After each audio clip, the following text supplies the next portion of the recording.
बंकू, जल्दी जल्दी अपनी पारी समाप्त कर, नहीं तो सेठी की टीम आती ही होगी, हमें यहाँ से भगा देगी। अरे यार, ऐसे कैसे हटा देगा? उन लोगों के चलते ही सुबह 4 बजे से खेल ले, आएंगे तो थोड़ा इंतजार करेंगे।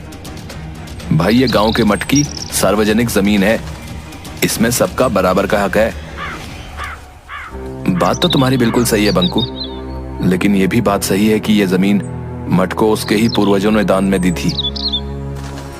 जब दान में दे दी गई तो फिर ये मठ की जमीन हो गई ना, और मठ की जमीन सार्वजनिक होती है, उस पर सभी का समान अधिकार होता है। चल तू बॉलिंग कर, मेरी पारी अभी बाकी है।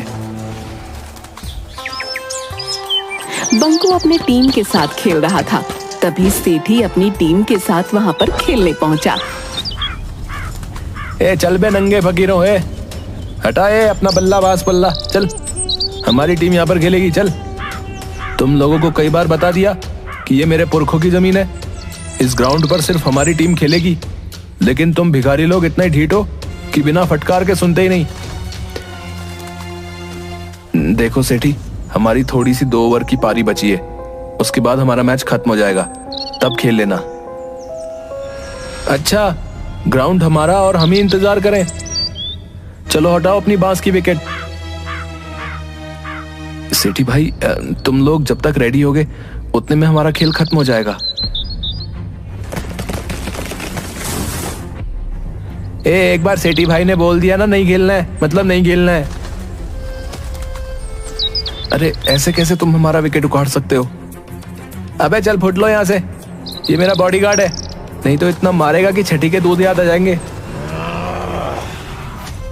इतने में बिलुआ बंकू को पकड़कर हाथापाई करने लगता है। जल्द ही हाथापाई भीषण लड़ाई में बदल जाती है। सेठी के गुंडे सब मिलकर बंकू और उसकी टीम की जबरदस्त पिटाई कर देते हैं। बंकू की नाक से खून निकलने लगता है। रही सही कसर घर पहुंचने पर उसके पिताजी रतन निकाल देते हैं। क्या जरूरत थी हैं? उन बड़े लोगों के बिगड़ैल बेटों के मुंह लगने की? उनके बाप दादा की जमीन है, वहां वो खेलते हैं, तो तुम्हें वहां जाने की क्या जरूरत? उनके बाप दादा की नहीं, वो मठ की जमीन है, और मठ की संपत्ति का सार्वजनिक उपयोग होता है, ना कि निजी। तुम मुझे कानून बताओगे हैं? क्यों जी, जब देखो आप बंकू को ही डांटते रहते हैं। चाहे बंकू सही हो या गलत, मठ की जमीन सभी के लिए है। तभी दरवाजे पर पुलिस दस्तक देती है। सेठ करोड़ीमल ने आपके बेटे के खिलाफ उनके बेटे से मारपीट करने के लिए थाने में शिकायत लिखवाई है।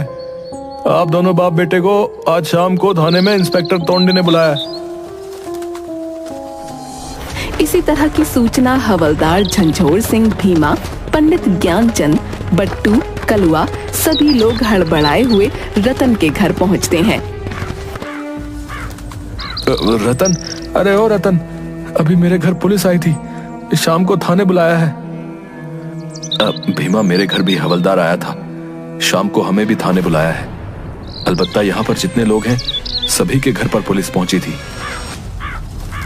ओह, तभी यहाँ इतनी भीड़ लगी है। तो अब क्या होगा? मैंने तो पहले भी इन लोगों को समझाया था कि ये सब बड़े लोगों का खेल है। अरे हम लोगों का खेल है कुश्ती, गुल्ली डंडा, कबड्डी, लट्टू, कंचे। इसके लिए कोई बड़े मैदान की जरूरत नहीं होती, लेकिन ये लोग मानते ही नहीं। अब लो भुगतो। अरे हमने भी समझाया था बंकू को कि शुरू से ही मैदान पर उन लोगों का कब्जा रहा है। ऐसा नहीं कि हम लोगों ने मैदान को उनके कब्जे से मुक्त कराने का प्रयास नहीं किया, लेकिन हर बार हमें मुंह की खानी पड़ी। वैसे देखा जाए तो बच्चों की मांग जायज है। हम सबको सरपंच जी के साथ जाकर थानेदार को बताना चाहिए। लेकिन सरपंच जी भी तो लालची हैं, करोड़ीमल उन्हें भी खरीद लेगा। सच्चाई को कोई नहीं खरीद सकता, और यही विश्वास हम गरीबों को ढांढस बताता है। सभी सरपंच हुकुमचंद के पास पहुंचते हैं। अरे आज क्या बात है भाई, सभी लोग एक साथ हमारे यहाँ आए हैं। गांव में कुछ बड़ी घटना घटित हुई है क्या? हाँ सरपंच जी, कुछ ऐसी ही बात है। गांव के बच्चे मठ के मैदान में जाकर क्रिकेट खेलते हैं, लेकिन करोड़ी मल का बेटा सेठी अपनी टीम के साथ मिलकर गांव के सारे लड़कों को भगा देता है। अब ऐसा क्यों? उस मैदान पर तो सभी खेल सकते हैं। सेठी मठ की जमीन पर अपने पूर्वजों का हक जताकर सिर्फ अपनी टीम के साथ खेलता है। कल इन्हीं सब बातों को लेकर गांव के बच्चे और सेठी की टीम में झड़प हो गई। आज हमारे यहाँ नोटिस आया है कि हम सभी को थाने पर थानेदार ने शाम को बुलाया है। शाम को करोड़ी मल और सरपंच सहित गांव के लोग थाने पर पहुंचते हैं। देखो भाई, पहली बात तो मैं कानून को किसी को भी हाथ में लेने की इजाजत नहीं दूंगा। दोनों पक्षों की बात सुनने के बाद मुझे सेठी की बात जायज लगती है। उसके टीम को राज्य स्तर पर खेलने के लिए प्रैक्टिस करनी जरूरी है, अतः मठ के मैदान का सेठी ही उपयोग करेगा। ये कैसे कह सकते हैं कि सेठी की टीम ही अच्छी खेलती है और वही मैदान में प्रैक्टिस करेगा? बंकू की बातों में दम है। अरे सेठी के पास सभी चीजें हैं, bat, ball, wicket, gloves, helmet, pad, guard, Jersey है। इन्हें हम सभी लोग रोज खेलते हुए देखते हैं। गांव के बच्चे उनका मुकाबला कर ही नहीं सकते। ठीक है, तो अगले रविवार को क्यों ना हम लोग सेठी की टीम और बंकू की टीम का एक मैच करवा लें। जो जीतेगा वही मठ के मैदान में खेलेगा। हाँ भाई, क्या कहते हो सेठी? हमें ये चैलेंज मंजूर है। हमें भी मंजूर है। ठीक है, तो अगले रविवार को सेठी और बंकू की टीम के बीच मुकाबला होगा। जो जीतेगा मैदान पर आगे वही खेलेगा। तब तक जैसी स्थिति है वैसा ही रहेगा। लेकिन बंकू की टीम प्रैक्टिस कहां करेगी? वो सब मैं नहीं जानता। रविवार तक यथास्थिति ही रहेगी।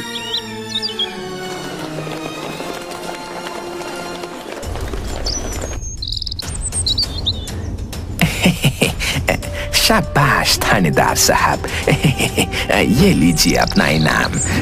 सेठी की टीम के सामने वे लोग कहाँ टिकने वाले। बस रविवार के बाद मैदान का सारा झंझट ही खत्म। अंकल, वैसे तो हम सब मैच जीत ही जाएंगे, लेकिन मैंने राष्ट्रीय स्तर के खिलाड़ी सुधीर कुमार को बुलाया है। मैं कोई रिस्क नहीं लेना चाहता। इधर बंकू अपनी टीम के साथ। बट्टू, दीपू, कलवा, राजू, तुम लोगों पर ही गांव की इज्जत है। हर हाल में हमें मैच जीतना है। लेकिन हम लोग प्रैक्टिस कहां करेंगे? एक जगह है जहां हम प्रैक्टिस कर सकते हैं। कहां ऐसी जगह है जहां हम क्रिकेट की प्रैक्टिस कर सकते हैं? अभी तो सभी खेतों में अनाज ही लगा है। गांव के बाहर नदी किनारे वाला वीरान कब्रिस्तान। नहीं बाबा, सुना है वहां के बरगद के पेड़ पर भूतों और अतृप्त आत्माओं का वास है। हमें याद रखना होगा कि हिम्मते मर्दा तो मददे खुदा। हम सभी को दिल मजबूत कर हिम्मत के साथ प्रैक्टिस करनी होगी। हमारे पास वक्त बहुत कम है। दूसरे दिन से सेठी मठ की जमीन पर अपनी प्रैक्टिस स्टार्ट कर देता है। दूसरी तरफ बंकू अपनी टीम के साथ गांव के बाहर वीरान कब्रिस्तान में अपनी प्रैक्टिस जारी रखता है। बट्टू, तुम कीपिंग करोगे। राजू, तुम स्लिप पर रहोगे। कलवा, तुम्हारा थ्रो बहुत अच्छा है। तुम लॉन्ग लेग बाउंड्री पर रहोगे। नहीं, लॉन्ग लेग बाउंड्री पर भूतों वाला बरगद का पेड़ है। मैं नहीं जाऊंगा वहां। ठीक है, वहां पर मैं रहूंगा। इसी तरह से दोनों टीम अपनी अपनी प्रैक्टिस जी जान से करते रहते हैं। आज शनिवार था। दोनों टीमें सुबह सुबह ही अपने अपने ग्राउंड में पहुंच चुकी थीं। दोस्तों, पिछले 5 दिन से हम लोग प्रैक्टिस कर रहे हैं। कल हमारा फाइनल दिन है। हमें अपनी जी जान लगाकर हर हाल में मैच जीतना है। हम जो गलतियां पिछले 5 दिनों से करते आए हैं उन्हें दोहराना नहीं है। चलो बट्टू, बैटिंग करो। मेरी गुगली से बचकर दिखाओ। गिल्लियां बिखेर दूंगा। ठीक है, पहले बॉल तो फेंक, बाउंड्री पार नजर आएगी। ये ले बच। बट्टू लॉन्ग लेग में जोरदार छक्का लगाता है। वाह बट्टू, लंबा छक्का। अरे ये तो पेड़ पर चली गई। भाई शाम भी हो गई, अब बॉल कौन निकालेगा? सभी लोग बॉल निकालने और न निकालने के असमंजस में रहते हैं। भाई 6:30 बज गए, रात हो गई। मैं तो जा रहा हूँ, मुझे भूतों से डर लगता है। हाँ यार, डर तो हमें भी लगता है। रुक, मैं भी चलता हूँ। एक एक कर सभी चले गए। कब्रिस्तान में सिर्फ बंकू और दीपू रह गए थे। अरे यार, आज पूर्णिमा की चांदनी रात है। दीपू तू नीचे रुक, मैं पेड़ के ऊपर चढ़कर बॉल खोज कर लेके आता हूँ। ठीक से चढ़ना। पेड़ के ऊपर गधैया भूत और भटूरिया भूत आपस में बातें कर रहे थे। अरे ये कौन हमारे पेड़ पर चढ़ा आ रहा है भाई? किसकी शामत आई है? लगता है अभी जो नीचे बच्चे खेल रहे थे उन्हीं में से कोई ऊपर आ रहा है। शायद उन्हें हमसे डर नहीं। अभी बताता हूँ बच्चों को। अरे अरे अरे अरे अरे अरे, ऐसा नहीं है। पहले जान तो लो कि वो क्यों इतनी रात में अपनी जान जोखिम में डालकर यहाँ आ रहा है। ठीक है। कौन हो तुम? ऊपर कैसे आ गए भाई? तुम्हारी इतनी हिम्मत?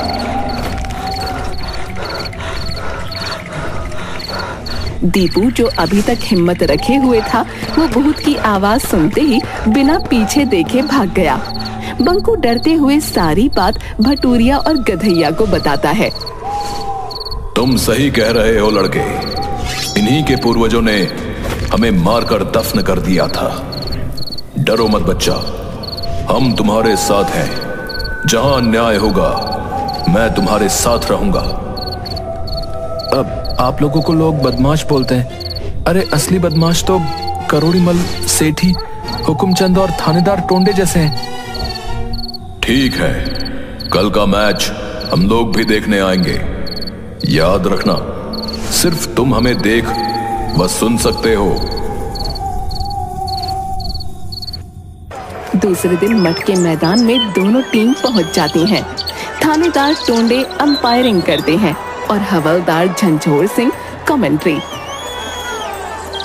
नमस्कार दोस्तों, मैं झंझोर सिंह सरताजपुर के मठ के मैदान से आपको लाइव कमेंट्री सुनाने के लिए उपस्थित हूँ। पूरा मैदान खचाखच भरा हुआ है। आज एक तरफ सुसज्जित बहुत ही सुंदर जर्सी में सेठी की टीम और दूसरी तरफ पतले दुबले दिनहीन नंगे पांव वाले बहुरंगे कपड़े पहने बंकू की टीम मैच खेलने को तैयार है। ये देखिए, टॉस जीतकर सेठी ने पहले बल्लेबाजी का निर्णय लिया है। भाई वो तो सुधीर कुमार लग रहा है। वो राष्ट्रीय स्तर का खिलाड़ी है। बंकू तुम इसका विरोध करो। सर, ये राष्ट्रीय स्तर का खिलाड़ी सुधीर कुमार हमारे गांव से नहीं है। देखो बंकू, प्यार और जंग में सब जायज है और ये भी एक जंग है। अगर तुम अपनी हार मान लो तो वॉक ओवर दे देता हूं। नहीं, आखिरी क्षण तक हम लड़ेंगे।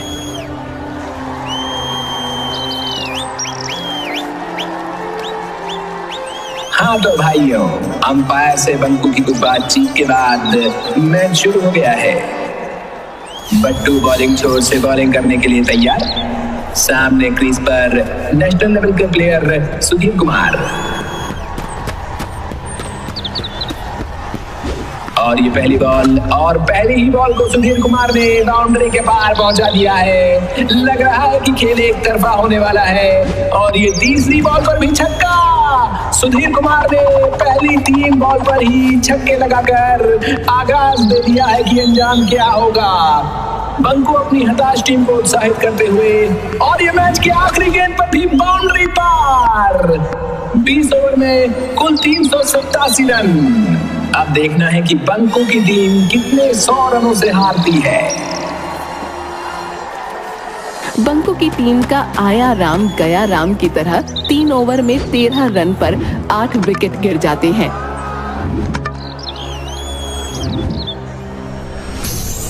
अरे 9 बॉल पर आउट कर दिया। ये तो बेईमान अंपायर है। अब हमें ही कुछ कमाल दिखाना पड़ेगा। बंकू, यह अंपायर बेईमानी कर रहा है। हमने कहा था कि अगर बेईमानी होगी तो हम तुम्हारी मदद करेंगे। ठीक है, प्यार और जंग में सब जायज है। दर्शकों, आपको बता दूं कि 3 ओवर में 13 रन पर 8 विकेट बंकू की टीम गिर चुकी है। हमें लगता है कि 4 ओवर में ही खेल समाप्त होने वाला है। बंकू और दीपू क्रीज पर नए प्लेयर आए हैं जो सेठी की बॉलिंग का सामना करेंगे।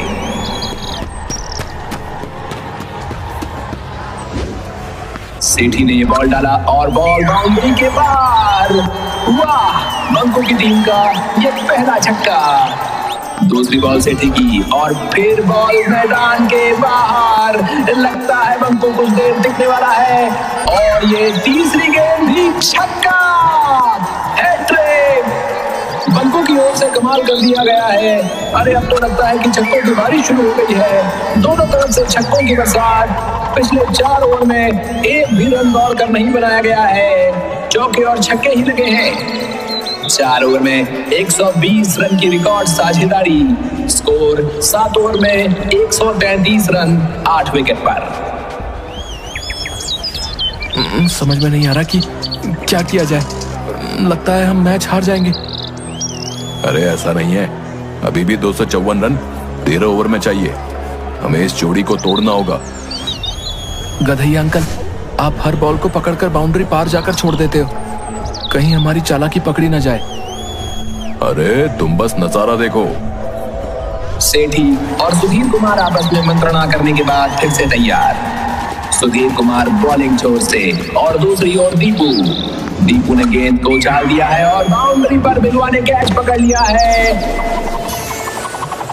लेकिन अरे ये क्या, बिलवा तो पीछे ही जा रहा है और बाउंड्री के ऊपर गिर गया। टेक्निकली ये 6 रन और बंकू के खाते में गए। गधैया भूत भाई, इतनी बेईमानी भी ठीक नहीं। अरे अंपायर से पूछो, प्यार और जंग में सब जायज है। बंकू की टीम जीत से अब सिर्फ 12 रन दूर।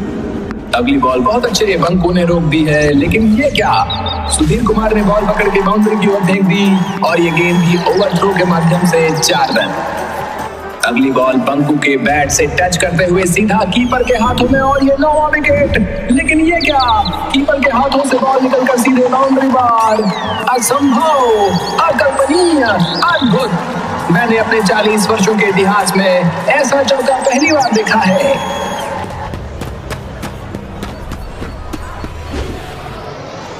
और ये गगनचुंबी छक्के के साथ मैच समाप्त होता है।